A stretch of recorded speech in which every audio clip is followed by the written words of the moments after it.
오늘 우리가 함께 나눌 하나님의 말씀의 본문은 마가복음 5장 1절에서 10절까지의 말씀입니다. 마가복음 5장 1절에서 10절까지 우리 한 절씩 교독하시겠습니다. 그들은 바다 건너편 거사라 사람들의 지역으로 갔다.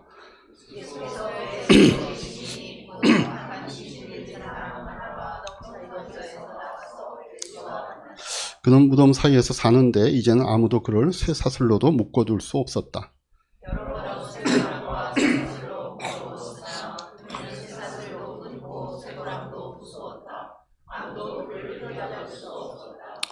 그는 밤낮 무덤 사이나 산속에서 살면서 소리를 질러대고 돌로 제 몸에 상처를 내곤 하였다.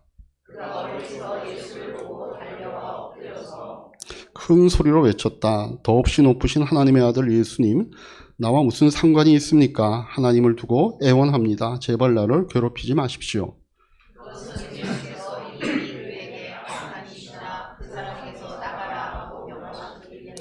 예수께서 그에게 물으셨다. 내 이름이 무엇이냐? 그가 대답하였다. 군대입니다. 우리의 수가 많기 때문에 붙여진 이름입니다.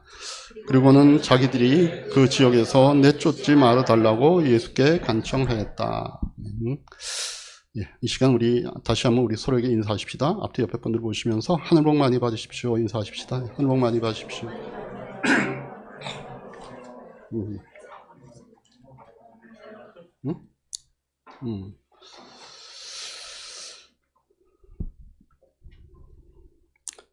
저희 집사람이 저한테 사인을 줬습니다. 제가 이 본문 읽을 때 아까 거라사인데 거사라라고 아마 읽은 모양입니다. 미리 이렇게 안 고쳐놓고 시작을 하면 또 우리 집사람 하루 종일 설교를 못 듣습니다.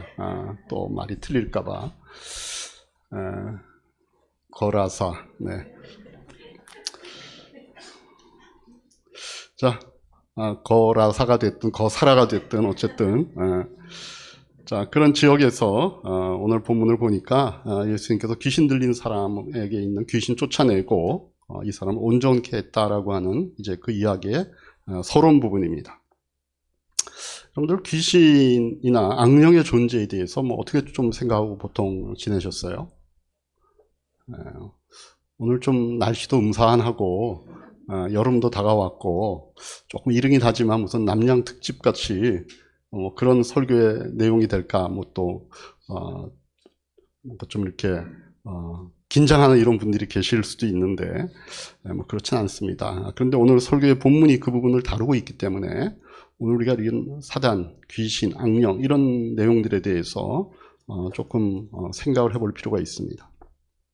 사람들 가운데는 이 귀신이나 악령의 존재에 대해서 아예 좀 회의적인 분들이 계십니다. 그런 게 어딨어.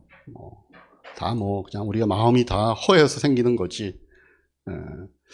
또는 그런 것들이 있는데, 있어 보이는 것처럼 보이는데, 그런 악령의 역사처럼 보이는 것을 다 그냥 심리학적으로 또는 어떤 정신의학적으로만 설명하려고 하는 이런 분들이 많이 있습니다.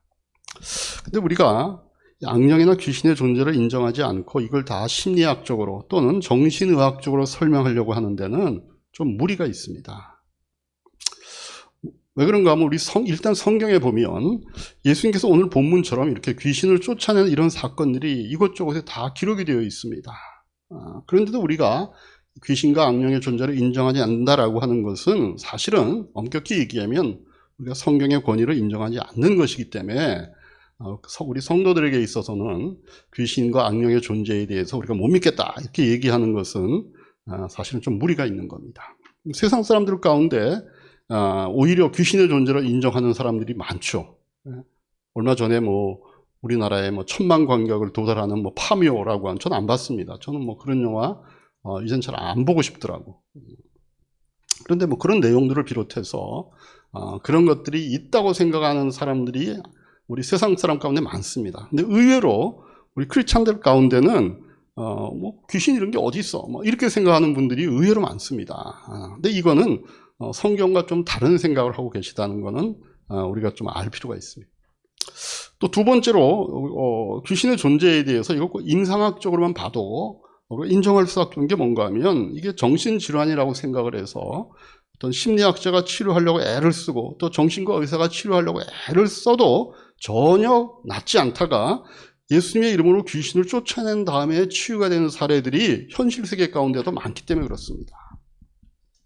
세 번째는 또 실제 우리의 삶 가운데서도 우리가 이 악령의 역사 같은 것을 실제로 경험을 하면서 사는 겁니다. 여러분도 그렇고 저도 그렇고 우리 가끔 가다가 우리 안에 어떤 힘이 우리를 어떤 두려움과 압박감에서 벗어나지 못하도록 우리를 누르고 있는 이런 느낌들을, 이런 체험들을 하게 되죠.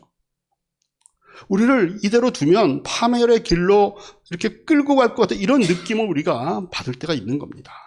그걸 그냥 단순히 우리의 심리적인 문제만으로 이거는 내가 약해져서 그래 이렇게만 볼 수 없다는 거죠.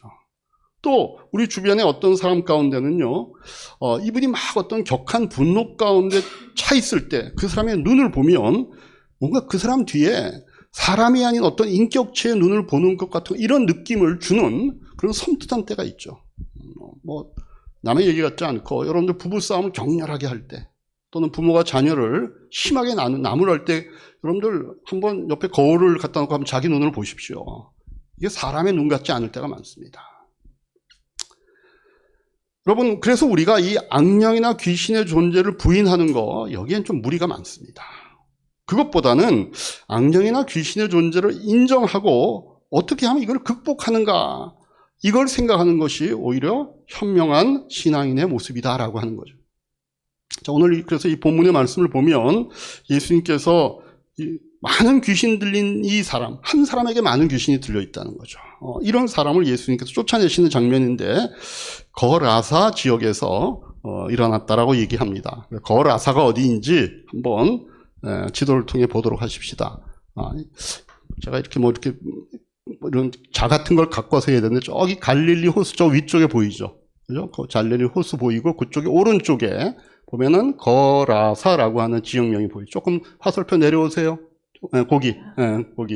그래서 예수님이 주로 이쪽 갈릴리 서쪽 지역에서 이때까지 쭉 많이 사역을 하셨는데 요 귀신과 만나는 요 대목이 나오는 장면은 저쪽 갈릴리 동쪽 해안 쪽에 있는 거라사라고 하는 지역에서 일어난 일입니다. 저 지역의 특징은 뭔가 하면은 저희가 데가볼리라고 하는 이런 10개의 로마식 이름을 갖고 있는 이런 도시가 이쪽에 많이 이렇게 세워져 있었습니다. 그래서 거기는 유대인들만이 아니라 이방인들도 꽤 많이 살고 있었던 지역이에요. 그래서 여기서 돼지 치는 일이 가능했던 겁니다. 유대인들은 돼지를 굉장히 혐오스러운 짐승으로 취급했기 때문에 유대인들은 돼지를 키우지 않습니다. 그런데 이방인들이 살고 있는 저 지역에는 돼지 키우고 이런 일들이 가능했기 때문에 거기서 이제 우리가 다음 주에 아마 보게 될 텐데 그 귀신들이 돼지떼로 들어가는 이런 일이 벌어지잖아요. 그래서 이런 지역에서 이제 벌어진 사건이라는 겁니다. 그래서 5장 1절부터 제가 다시 한번 읽어드리겠습니다. 그들은 바다 건너편 거사라 사람들의 지역으로 갔다. 또 거라사 사람들의 지역으로 갔다. 왜 자꾸 거사라라고 읽을까요? 사라라고 하는 이름이 입에 배워서 그런가? 예수께서 배에서 내리시니 곧 악한 귀신이 들린 사람 하나가 무덤에서 나와서 예수와 만났다. 그는 무덤 사이에서 사는데 이제는 아무도 그를 쇠사슬에 묶어 둘 수 없었다. 여러 번 쇠고랑과 쇠사슬로 묶어 두었으나 그는 쇠사슬도 끊고 쇠고랑도 부수었다. 아무도 그를 휘어잡을 수 없었다. 이렇게 되어 있죠. 이런 내용들을 봐도 그렇고 여러분들 이 귀신 들리는 사람들을 보면요 어떤 초자연적인 힘을 행사하는 때가 많이 있습니다. 그래서 정말 가냘프게 보이는 그런 여성인데도 뭐 장정들 대여섯 명이 달라붙어도 제어할 수 없는 이런 힘들을 갖고 있는 것들을 보죠. 오늘 이 본문에도 보니까 이런 초자연적인 힘을 발휘하는 그런 장면들이 나오지 않습니까? 또 5절에 보니까 어떻게 되어 있습니까? 그는 밤낮 무덤 사이나 산속에 살면서 소리를 질러대고 돌로 제 몸에 상처를 내곤 하였다. 이렇게 합니다. 여러분들 왜 이럴까요? 이 사람이. 왜 자기 몸에 이렇게 막 돌이나 이런 뭐 날카로운 것들로 자기 몸에 상처를 내고 왜 이렇게 할까요? 그럼 귀신이나 악령은요 근본적으로 하나님을 대적하려고 하는 존재들입니다. 그래서 하나님께 상처를 주기 위해서 하나님이 가장 사랑하는 인간을 파괴하려고 이런 일을 하는 겁니다. 하나님의 형상으로 창조된 인간의 가치와 그 모습 이런 것들을 어떻게 해서든지 망가뜨려서 그 인간을 사랑하고 인간을 창조한 하나님의 마음에 아픔을 주고 실제로 아픔을 주지는 못하겠지만 그런 일을 하려고 애를 쓰는 겁니다. 그래서 언제나 악령의 활동하는 모습은 궁극적으로 인간을 파괴하고 인간의 사회를 망가뜨리는 일적으로 흘러갑니다. 그래서 오늘 이 본문에도 보면 귀신 들리는 사람이 어떻게 해요? 돌로 자기 몸을 자해하는 걸 볼 수 있는 거죠. 아플 텐데 자해를 하는 겁니다. 6절에 보니까 그가 멀리서 예수를 보고 달려와 엎드려서 큰 소리로 외쳤다. 더없이 높으신 하나님의 아들 예수님, 나와 무슨 상관이 있습니까? 하나님을 두고 애원합니다. 제발 나를 괴롭히지 마십시오. 이렇게 얘기하죠. 언뜻 보면 이 7절에 나온 더 높으신 하나님의 아들 예수님, 나와 무슨 상관이 있습니까? 하나님을 두고 애원합니다. 제발 나를 괴롭히지 마십시오. 라고 한 이 대목에서 언뜻 보면 그 귀신이 예수님 높여주는 것 같잖아요. 더 높으신 하나님의 아들 예수님, 뭐 이렇게 부르잖아요. 그런데 이거는 좀 우리 번역이 조금 잘못되어 있습니다. 왜냐하면 헬라어, 이 원래 본문의 헬라어 자체에는 이 존댓말이 없어요. 그래서 이거를 우리말식으로 번역하다 보니까 존댓말로 바꾸어서 이렇게 번역을 해서 그랬지, 사실 이거는 쌍소리로 바꿔야 되는 거예요. 지금 영어식으로 얘기하면 지금 뭐라고 얘기냐면 God damn it 이렇게 하는 거예요. 그리고 아주 굉장히 격하고 화가 치밀고 막 쌍스러운 소리로 예수님에 대해서 소리가 시간이니까 제가 쌍소리는 못 하겠는데 예수님 그렇게 부르는 겁니다. God damn it. 그리고 나와 무슨 상관이 있으나, 이것도 영어로 우리가 표현하자면 It's not your business. 이게 네 일이야 이게? 왜 갑자기 나타나가지고 이런 지금 나를 힘들게 만드는 거, 이런 식으로 지금 표현하는 거거든요. 그래서 우리가 지금 귀신하고 예수하고 만났을 때 귀신이 예수님을 대하는 이 모습에 대해서 우리가 너무 귀신이 점잖게, 하나님의 아들 예수님. 이게 아닌 거예요. 몸을 부르르 떨면서 막 악에 받쳐가지고 예수님에 대해서 막 험한 소리를 해대는 겁니다. 지금 이 대목, 이게 뭔가 하면요, 제가 지난번 설교에서 한번 말씀을 드렸듯이 이게 지금 예수님에 대해서 자기 방어를 하는 겁니다. 왜냐하면 고대 사회에서는요, 신의 이름을 알면 그 신을 조종할 수 있다고 생각했거든요. 그래서 우리가 출애굽기에서 보면은 모세가 떨기나무에서 나타나신 하나님을 보면서 뭐라고 그래요? 당신의 이름이 뭡니까? 묻잖아요. 당신의 이름. 그러니까 이게 고대 사회에서 사람들이 신적인 존재를 만나면 제일 먼저 그거부터 하고 싶은 거예요. 그래야 자기가 어떻게 행동할지, 그리고 가능하면 그 신과의 관계에서 뭔가 자기가 좀 유리한 위치에 차지해서 그 신의 도움을 얻든 그 신의 노여움을 피해 이럴 수 있으니까 그 신의 이름을 드러내게 하려고 하는 것이 굉장히 중요한 어떤 어떤 대처 방법입니다.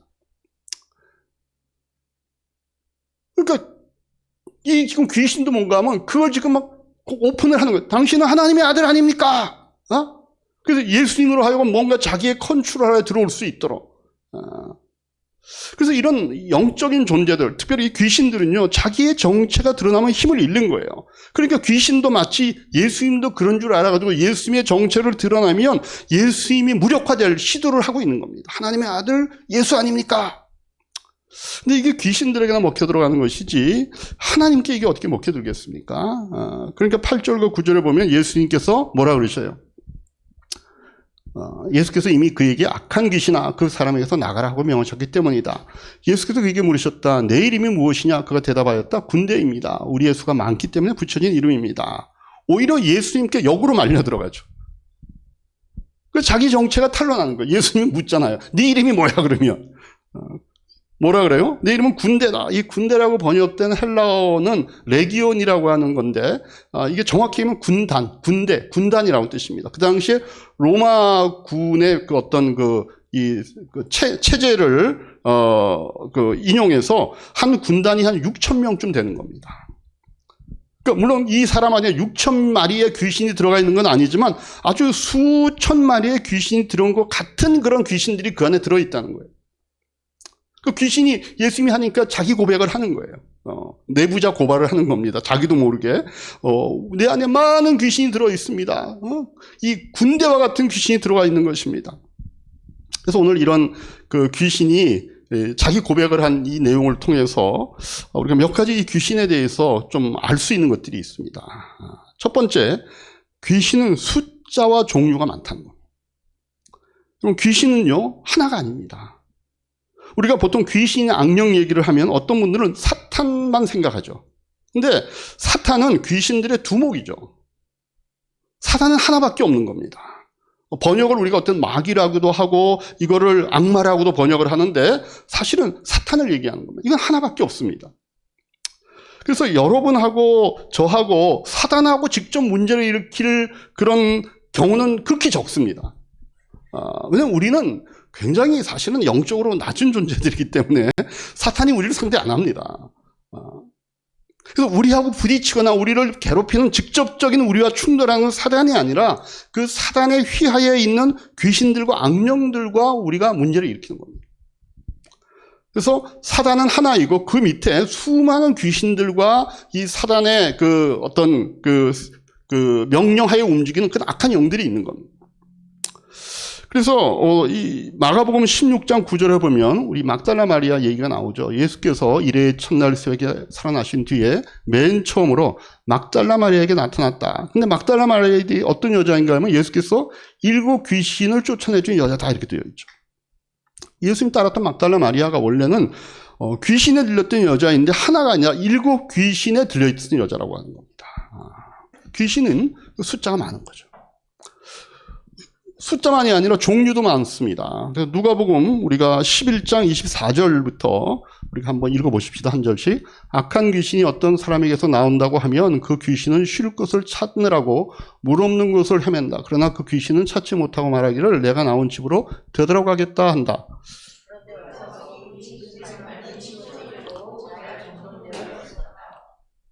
그래서 그 귀신은 가서 자기보다 더 악한 딴 귀신 7을 데리고 와서 그 집에 들어가 자리를 잡고 산다. 그러면 그 사람의 나중의 형편이 처음보다 더 비참하게 된다. 이렇게 되어 있죠. 그러니까 무슨 얘기예요? 귀신 한 명이 나갔다가 다시 돌아와 보니까 깨끗하게 정리가 되어 있으니까 자기보다 더 악한 귀신 7을 데리고 와서 결국 몇 마리의 귀신이 들어와 있는 셈이 된 거예요? 8마리의 귀신이 들어와 있는 셈이 된 거예요. 그러니까 귀신은 악한 귀신이 있고 그보다 더 악한 귀신이 있고 그보다 좀 덜 악한 귀신이 있고 여러 종류의 귀신이 있다는 걸 우리가 알 수 있습니다. 그러니까 여러분 약한 귀신은요 그냥 저나 여러분이 쫓아낼 수 있습니다. 그러나 악한 귀신, 이 악한 귀신을 끌고 들어와서 둥지를 틀면 이거는요 쫓아내는데 많이 오래 시간이 걸린다 그래요. 왜냐하면 귀신의 종류가 틀리기 때문에. 귀신은 그렇게 숫자도 많고 종류도 많을 뿐만 아니라 어떤 조직도 갖고 있다는 걸 성경이 얘기합니다. 에베소서 6장 12절 바울이 이렇게 얘기합니다. 같이 한번 읽겠습니다. 우리의 싸움은 인간을 적재대로 상대하는 것이 아니라 통치자들과 권세자들과 이 어두운 세계의 지배자들과 하늘에 있는 악한 영들을 상대로 하는 것이다. 그러니까 악한 영들의 세계에도 자기네들끼리의 구역이 있고 자기네들끼리의 어떤 사역이 있고 자기네들끼리 어떤 서열이 있다라고 하는 것들을 우리가 이 바울의 글을 통해 알 수 있죠. 그래서 우리가 이런 악령의 세계, 이런 사단의 세계를 이기려면 이들이 이렇게 숫자도 많고 종류도 많고 어떤 조직까지 갖추고 있다면 우리가 이걸 대항해서 우리가 어떻게 이걸 이길 것인가 하는 것들에 대해서 사실 우리가 신앙생활 가운데 이런 것들을 직면할 때가 있습니다. 그래서 오늘 여러분이 그걸 좀 알아놓을 필요가 있어요. 이게 뭐 매일 일어나는 삶은 아닐 수 있으니까 그렇지만 어느 때인가 우리가 부딪힐 수 있습니다. 그래서 4가지로 이 부분에 대해서 여러분들하고 오늘 좀 정리를 해드리겠는데 제일 먼저 어떻게 우리가 이런 악한 영들과 대항하여 싸워 이길 건가? 제일 첫 번째가요. 귀신의 존재를 인정해야 합니다. 따라하십시다. 귀신의 존재를 인정하자. 이것만 딱 따서 어디다 방송에 내보내면은 여기는 희한한 종교인가 보다. 귀신의 존재를 인정하는. 자, 숫자도 많고 종류도 많고 조직을 갖고 있는 귀신을 우리가 집중해서 싸워도 이길까 말까 한데 귀신이 한 게 없다. 그 존재 자체를 인정하지 않으면요 우리는 귀신의 밥입니다. 여러분들 우리가 스텔스 기능이 장착되어 있는 전투기, 그런 뭐 탱크, 그런 뭐 함정을 만들죠. 왜 그래요? 그 전쟁을 이기기 위해서 만드는 겁니다. 적이 눈치채지 못하게 공격권까지 몰래 침투해 들어가서 거기서 정확하게 목표물을 타격하기 위해서 그런 거 만드는 거 아닙니까? 그런 걸 갖고 있는 기술을 갖고 있는 나라들이 몇 안 되잖아요. 그런 전투기는 비싸기도 하고 만드는데도 오래 걸리기도 하고 왜 이렇게 많은 시간과 그런 돈을 들여서 그런 기능을 갖고 있는 그런 무기들을 만들어요? 전투에 이기기 위해서. 근데 한쪽에서는 그런 걸 막 만드는데 상대에서 싸우는 나라에서 그런 기능이 어딨어? 어떻게 그런 큰 비행기가, 어떻게 그런 큰 함정이 눈에 보이지가 않아? 어떻게 레이더에 안 잡혀? 우리나라 레이더 이거 최고급인데. 그리고 그냥 그런 것들이 전혀 신경을 안 쓰면 당연히 지죠.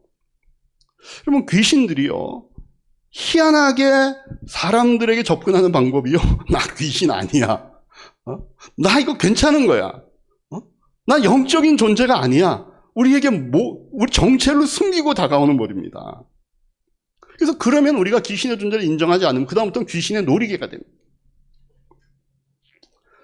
그래서 귀신 쪽에서는 어떻게 해서든지 제일 첫 번째로 이 우리의 그 하나님의 형상이 우리를 망가뜨리기 위해서 하는 전략의 첫 번째가 뭔가 하면 자기들의 존재를 믿지 않도록 하는 거예요. 그래서 우리가 이렇게 좀 주변을 둘러보면 정말 답답할 때가 있는 게 뭔가 하면 악령이 역사하고 있어요, 그 사람에게. 근데 본인은 믿지 않아요. 그리고 그런 문제가 그냥 자기 자신의 문제라고 생각하는 거예요. 나의 정신력의 문제고, 나의 어떤 연약함의 문제고, 나의 성격의 문제고, 나의 습관의 문제라고 생각을 하니까 자꾸 자기가 자기하고만 싸우는 거예요. 그럼 해결이 안 돼요. 이건 자기의 문제가 아니라 그런 자기의 그런 연약함을 틈타 이용하려고 하는 악령들의 역사일 경우가 많거든요. 그래서 우리가 이 귀신이나 악령과 싸우기 위해서는요, 먼저 귀신의 존재를 인정해야 합니다. 두 번째, 우리가 귀신과 싸워 이기려면 성령의 충만함이 있어야죠.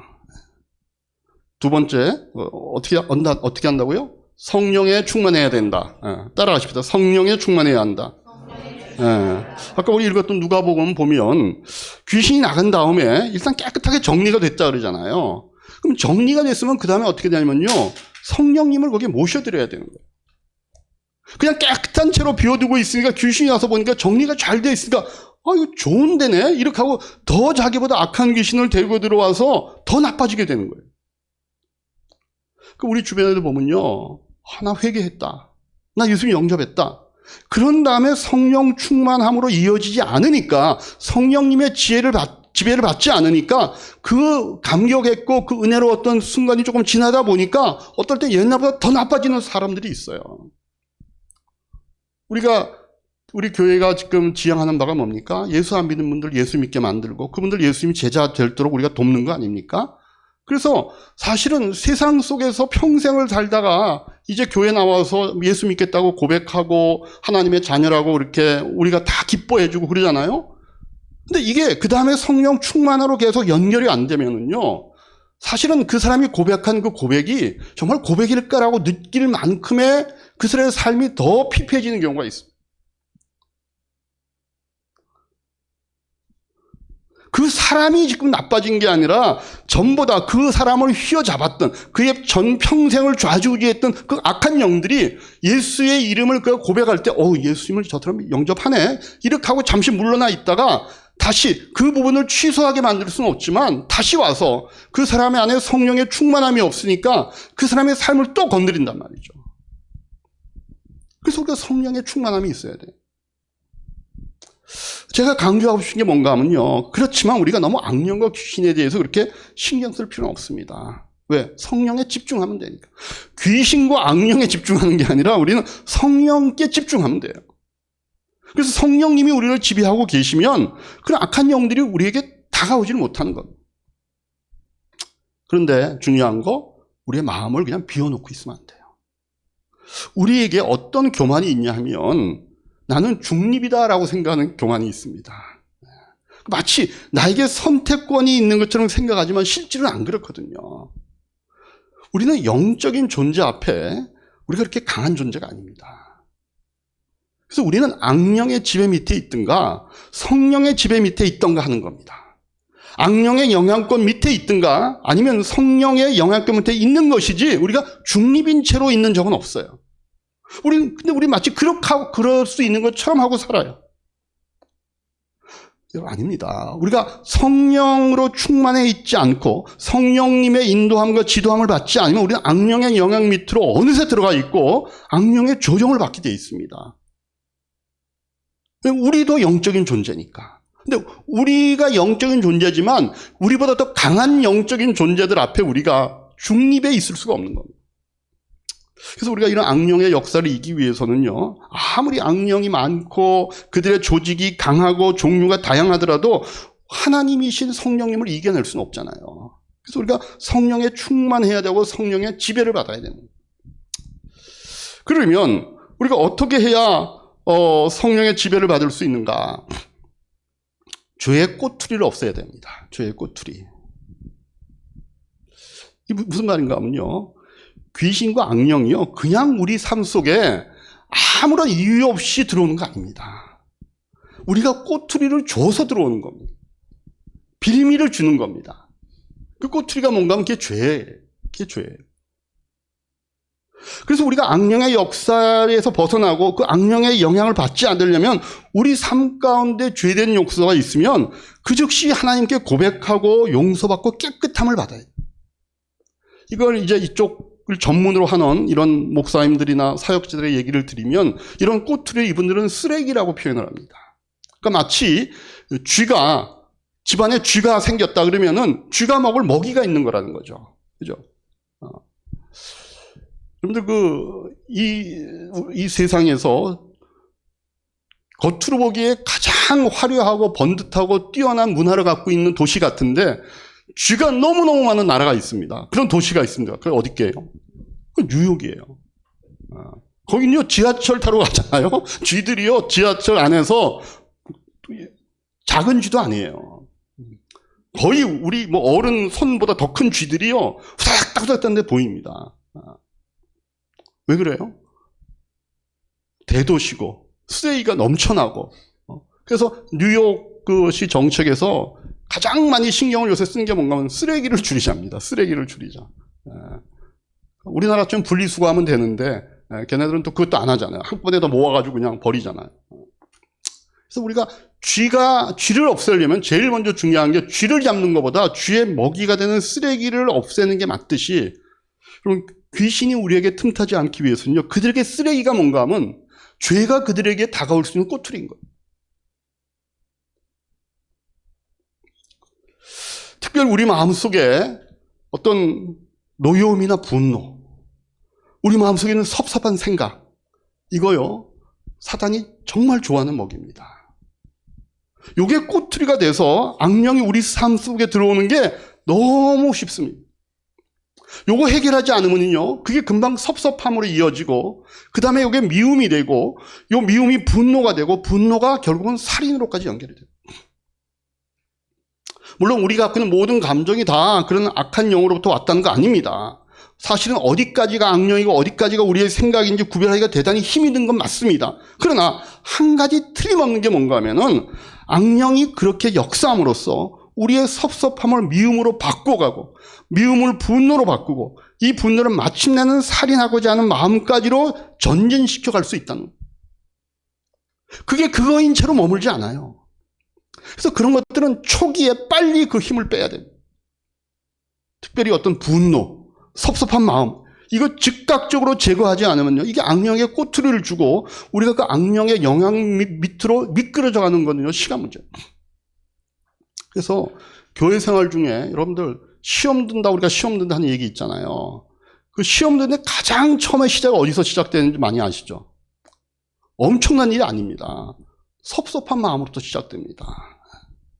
섭섭한 마음. 교회 일이 이렇게 흘러갔는데 어떤 섭섭한 마음이 드냐면 나만 몰랐다는 겁니다. 특별히 교회 장로님이나 어떤 중직을 맡은 분들이 시험에 드는 이유가, 어떻게 그게 내가 모른 채 그런 일이 진행이 돼? 나는 몰랐는데? 근데 사실 모르지 않았어요. 어떻게 모르겠어요, 장로님이. 흘러 왔는데 자기가 그 얘기가 결정되거나 뭐 하는 자리에 그냥 교회 안 오셨거든요. 어디 해외 가셨거든요.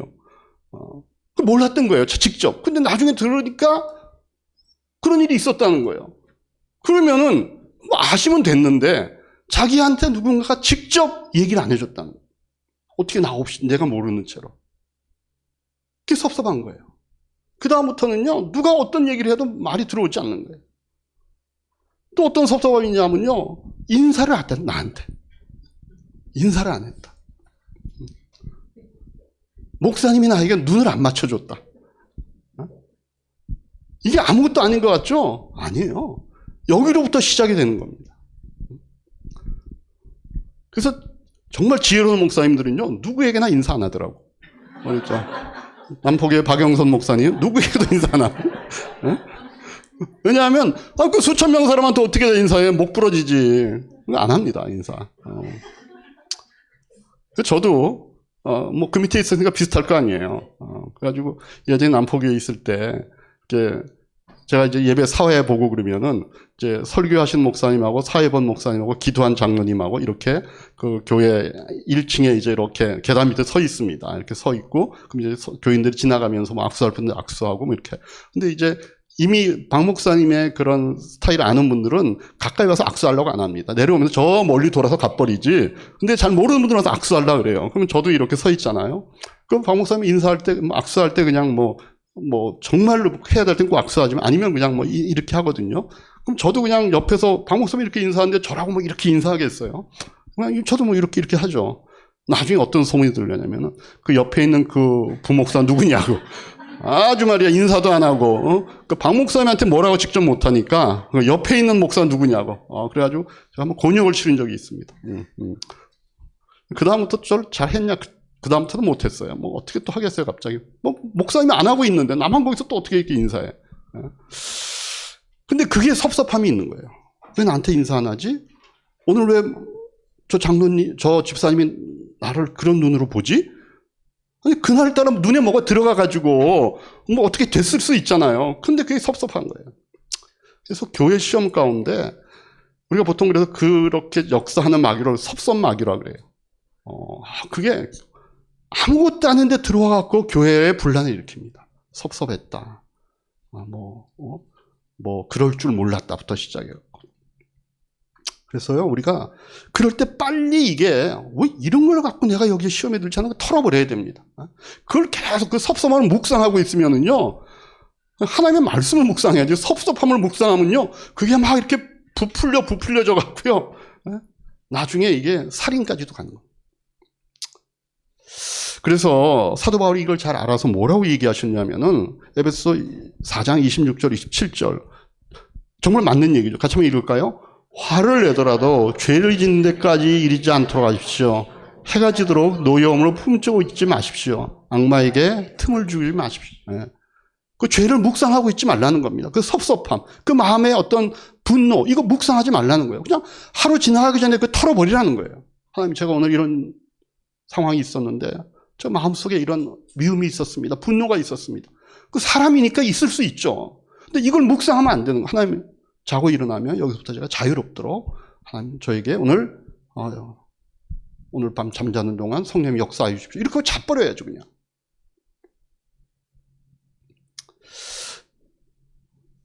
네 번째, 그 귀신하고 싸워서 이기려면 우리가 저항하고 싸워야 됩니다, 실제로.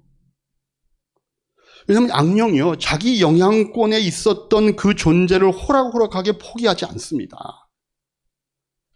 그래서 우리가 이 문제의 꼬투리가 될 수 있는 이 죄의 문제를 해결하고 제거를 해도 어떤 구실을 붙여서라도 자기의 영향력을 잃지 않으려고 귀신들은 애를 씁니다. 그래서 이 악령과의 싸움이 의외로 시간이 좀 걸릴 수 있다는 걸 예상할 수 있어야 합니다. 한 번 물러가지 않더라도 우리가 너무 염려할 필요 없습니다. 이게 시간이 걸릴 수 있는 문제. 그래서 지속적인 싸움이 필요할 때가 있다는 겁니다. 특별히 악령이 우리 삶 가운데 좀 이렇게 오랫동안 둥지를 틀고 있었다 그러면 이걸 쫓는데요, 노력과 시간이 좀 필요합니다. 그게 우리의 삶의 습관으로까지 남아있고 그게 마음의 어떤 정신적인 데미지까지 주기 시작하면요, 그건 시간이 좀 걸려요, 해결하는데. 그러나 끝까지 우리가 그 문제를 붙들고 기도하고 성령님 앞에 이 문제를 내어놓고 우리가 버티면 그건 이기게 되어 있습니다. 왜? 우리가 하나님의 자녀니까. 하나님의 자녀니까. 그래서 야고보서 4장 7절에 야고보 사도가 뭐라고 얘기했습니까? 같이 한번 읽습니다. 그러므로 하나님께 복종하고 악마를 물리치십시오. 그러면 악마는 달아날 것입니다. 예. 우리가 예수님 영접해서 하나님의 자녀가 되는 사람들, 하나님의 자녀이기 때문에 우리에게는 예수님의 이름이 주는 권세가 있습니다. 그래서 우리가 대적할 수 있습니다. 이 설교를 마무리 지으면서 여러분께 질문 하나 드리겠습니다. 성도는 귀신에 들릴 수 있을까요? 없을까요? 성도. 될 수 있습니까? 입다파, 없다파. 혼돈을 줄 수 있는 겁니다. 자, 오늘 우리가 읽었던 몇 가지 구절 속에서도 이게 세상 사람들을 향한 얘기가 아니라 하나님의 자녀들을 향한 얘기들이잖아요. 또 우리가 베드로 얘기 한번 볼까요? 베드로전서 5장 8절에 정신을 차리고 깨어 있으십시오. 여러분들의 원수 악마가 우는 사자같이 삼킬 자를 찾아 두루 다닙니다. 이거는 안 믿는 사람들에 대한 얘기가 아니잖아요. 믿는 자들에 대해서 이런 경고를 주니까 믿는 자들도 이 사단의 공격의 대상과 그 공격의 피해자들이 될 수 있다는 얘기예요. 근데 우리가 구분할 필요가 있어요. 뭔가 하면 사단이요, 우리의 영에는 역사할 수 없습니다. 우리가 하나님의 자녀로 거듭난 자들의 영에 사단이 다시 손을 댈 수는 없습니다. 그러나 우리의 육체와 우리의 정신에는 영향을 줄 수 있습니다. 그게 마치 성도도 귀신에 들린 것처럼 보일 수도 있는 빌미를 제공합니다. 그러나 근본적으로 우리가 귀신에게 사로잡힐 수는 없죠. 그래서 우리가 이런 식으로 이쪽에 전문으로 하는 분들이 이걸 좀 구분을 해놨습니다. 어떻게 구분이 되어 있냐면, 제일 먼저 악령의 영향을 받는 그 첫 번째 모습이 오프레션이라고 하는, 억눌림이라고 하는 단계에 있습니다. 이게 뭔가 하면 뭔가 이 잘못된 생각 이런 것들에 대해서 계속 이렇게 거기에 이렇게 눌려 있는 경우들이 있어요. 이런 경우들. 잘못된 생각, 좋지 않은 생각들, 그죠? 또 부정적인 생각들, 이런 것들이 오래 그 사람을 장악할 수 있습니다. 근데 이거는 기도하면 쫓겨납니다. 예수의 이름으로 기도하면 이 부분들은 쉽게 물리칠 수 있습니다. 근데 두 번째, obsession이라고 하는 표현인데, 이거는 그 사람의 정신적인 영역에까지 침투하는 겁니다. 그래서 뭔가 과대망상을 하게 되고, 뭔가 피해망상 같은 걸로 시작했고, 이 잘못된 생각들이 그의 정신적인 부분에까지 들어오는 겁니다. 그래서 늘 그 사람의 삶 가운데 그 부분을 자기도 모르게 묵상하는 거예요. 그걸 이제 이쪽에 그 전문을 하는 분이 obsession이라고 표현하더라고요. 거기에 뭔가 사로잡혀 있다. 요거는 치유하는데 시간이 좀 걸린다. 치유하는 시간이 걸린다. 그 다음에 마지막으로 이게 possession이라고 하는 단어가 있는데, 얘는 뭔가 하면 사로잡히는 거예요. 완전히 거기에 점령을 당하는 겁니다. 근데 요 억눌림과 사로잡힘까지의 단계는 크리스찬들도 이 영향권에 들어갈 수 있다 그러는 겁니다. 그러나 완전히 점령되는 거, 이게 포지션, 귀신이 우리를 완전히 장악하는 거, 여기까지는 아니라는 거죠. 그래서 우리가 이렇게 우리 삶 가운데 악령에 갈 수 있을 때 제일 중요한 게 뭔가 하면은 그 꼬투리가 되는 죄의 문제를 빨리 해결해야 됩니다. 그리고 이런 식의 억눌림이나 사로잡힘과 같은 이런 현상들이 우리 안에서 느껴지고 또 우리가 아는 어떤 분들에게 그런 모습이 보일 때는요, 그 대적하여 예수 이름으로 쫓아낼 수도 있어야 돼요. 제가 쫓아내는 알려드릴까요? 네. 어렵지 않습니다. 내가 쫓아내는 거 아니잖아요. 예수님의 이름의 권세가 있다면 예수님의 이름으로 쫓아내는 겁니다. 그래서 만약에 자기 마음 가운데 아까 같이 억눌림과 같은 그런 마음의 어떤 두려움, 염려, 걱정 이런 것들이 자기 마음을 막 이렇게 차지하고 있잖아요. 자기는 그러고 싶지 않아. 벗어나고 싶어. 그런데도 자기도 모르게 그런 느낌과 다른 생각들이 자꾸 자기 마음에 들어온다 그러면 그거 우리가 예수의 이름으로 물리쳐야 됩니다. 그래서 우리가 이렇게 기도해야 됩니다. 이 시간 나사렛 예수의 이름으로 명하노니 내 안에 이런 걱정과 염려와 두려움을 일으키는 악한 영들은 다 묶임을 받고 떠나갈지어다. 최소한 그런 기도는 할 수 있어야 되잖아요. 아니 뭐 쫓아내라 그랬는데, 이게 우리가 예수의 이름에 권세가 있다 그랬는데, 이게 뭘 어떻게 해야 된다고는 얘기했는데 어떻게 하는 거지? 귀신아 나가줄래? 조용히 얘기하는 걸까? 아니면은 뭐 귀신한테 그럼 나 무서우니까 나한테서 떨어져 그러는 걸까? 아니면 막 몸에 막 이상한 글씨를 써갖고서 막 그렇게 해야 되는 걸까? 아니죠. 예수의 이름으로 단호하게 얘기해요. 예수의 이름으로 명하노니 내 안에 두려움과 염려와 걱정을 일으키는 모든 부정적 감정의 원인이 되는 악한 것들은 다 묶임을 받고 떠나갈지어다. 단호하게 얘기해야 됩니다. 그래야 귀신들이 이 사람이 단호하게 얘기하는구나. 예수의 이름의 권세를 느낀다는 겁니다. 그래서 여러분들이 이런 마음의 억눌림과 사로잡힘이 있을 때 이거 어떡하지? 저 사람 어떡하지? 하지 말고 그게 교회 공동체 안에 목장에서 일어난 일이라면 목자를 중심으로 해서 그런 기도를 할 수 있어야 합니다. 지금 오늘 제가 우리 목원 이런 문제에 막 억눌리고 있는데 제가 보니까 저거는 저 사람의 생각과 저 사람의 감정에서 일어난 거 아닌 것 같습니다. 뭔가 악한 것들이 저 사람을 붙잡고 있는데 주님 이제 그분 위해 제가 기도하겠습니다.